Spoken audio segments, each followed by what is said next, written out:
तो hello hi नमस्कार जय जगन्नाथ सांग मैंने good morning have a nice day all.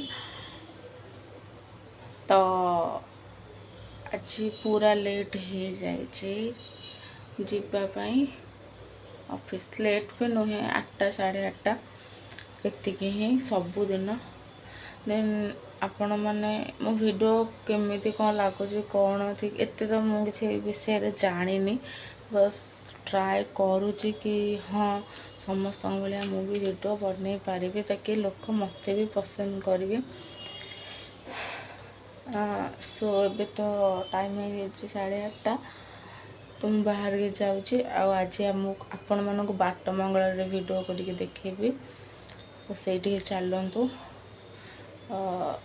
Fast चलतु चुनरी पकई फास्ट रेडी हो देन आपण को बाट मंगल मु मीट करुच्ची।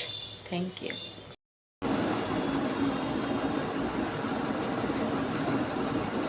एक्चुअली बहुत माने मोटा एबे भी अच्छी कमी गई माने मोटा हवा एक्चुअली बहुत बड़ गोटे रिक्स सब करेंगे केवे फैक्ट हेबे यहाँ माने यहाँ समस्त बॉय मैंने ही गर्ल्स मैंने आमती भी अच्छा नेचुराली बहुत ही अच्छा भल मो भाया जमा भी मुँह चेंज करने को चेष्टा करें बहुत हैरान हे। So guys I am already ready ना सो रेडी हो गली जीवाई ऑफिस। कौन करवा लाइफ समस्त टेंशन तापर भी तांकर कर्म करने को पड़े और जिनस माने ये जो कौन कहते बहुत जिन तो कहते मुझे तो जानी लिटरेली एमती मैंने जो सेविंग हमें क्लीन करते मुँह को तो ये मोर पूरा बाजी जाइए जोटा कि पूरा निशा टाइप रोटा फोन देखा जाऊनी। तो मुझे फाइनाली लुक आसीगली यहाँ मोर ऑफिशियली लुक। एक्चुअली मुझे बयानी भाई कथबार्ता करना फिर छाड़ू चलते जावा बाट मंगल सहित आपण सब देखा। तो फाइनाली आम बाट मंगल माँ पाखक आसिलु दर्शन करने। आज एक्चुअली बहुत बड़ गोटे एक्सीडेंट मोर हो जाता कि माँ जो मु बचीगली मत गोटे मौसी आसिक हठात पैसा मागी मुझे पैसा देला भितर ही मोर विपद टली जाता।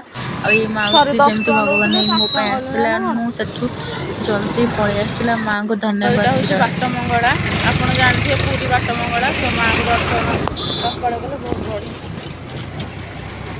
सेठू आसला मु सीधा सात शंख पलि आसी विजिट थिला मोर विजिट कर सारिकी टेस्टी टेस्टी दहीबरा माने स्पेशल दहीबरा मु देखु देखु ही जानी जाइली। देन मौसा पाक आसी जाइली। ये मौसा दहीबरा पूरा प्योर माने ना तेल अच्छी ना कलर फूड मिसी पूरा नेचुरल दहीबरा आपण खाइले ना एटा पूरा हेल्दी अच्छी। अलग जमी अधिक मसला पकई दौरान ऑयल पकई दौर तरकारी रेड देखा सेमती किसी ना पूरा नेचुरल कलर आ मौसा मत देदेले। देन मु बसिकी पूरा मजा नौली दहीबरार जो सेव भंगा मिक्सचर लिटरली बहुत ही टेस्टी मो पार्टी पूरा पानी आसी जाऊँचे कहला बेलू। देन ये मौसा और मौसी दुई जन जाक भी बहुत फ्रेंडली माने मौसी भी मत प्रथम देखार ही बहुत किसी पूरा कथा कहीदे आटा मुझे रेकर्ड करनी सॉरी। तो खाइबा को भी बहुत टेस्टी लगुला। जदि भुवनेश्वर पूरी आसुँच सात शंख साइड्रे दहीबरा पूरा स्पेशल दहीबरा लिखाई मौसा मौसी अच्छा। देन खाइला बेले मु पूरा मजा नौली सब टेंशन को पूरा साइड्रे रखिकी मु केवल दहीबरार ही मजा नौली आ मौसा मौसी सह कथा होती। जदि वीडियो भल लगे प्लीज सब्सक्राइब करो। Thank you.